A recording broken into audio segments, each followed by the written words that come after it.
नाज़रीन, अवामी न्यूज़ में ख़बरनि जो सिलसिलो जारी है। इन वक्त असीं तव्हांखे ॼामशोरो में ख़बर ॾींदा हलूं त ॼामशोरो ڀرسان गता मिल तेज़ रफ़्तार ट्रैक्टर ट्राली जे टक्कर में मोटरसाइकिल सवार ॿ सगा ॿाहिर 18 साला वाजिद ऐं 20 सालनि जो ग़ुलाम मदनी लाखेर चिपाटजी ज़ख़्मनि जा सूर न सहंदे अजल जो शिकार थी। यानी नावाले खां वधीक तफ़सील ॿुधाए रहियो ॼामशोरो में अवामी न्यूज़ जो रिपोर्टर मेजर खुसो पंहिंजी रिपोर्ट में।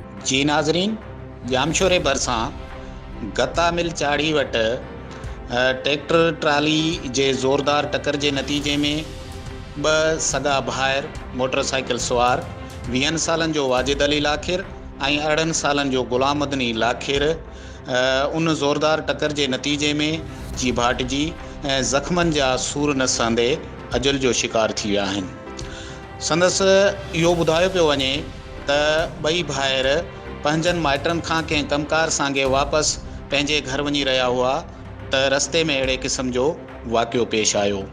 होॾां इहो मालूम थियो आहे त साॻी जॻह ते अॻु में बि अहिड़े क़िस्म जा केतिरा ई मौतमार वाक़िया पेश अची चुका आहिनि ऐं ट्रैफ़िक इंतिज़ामिया ॼामशोरो पारां के बि जोॻा उपाउ मौजूदु न आहिनि।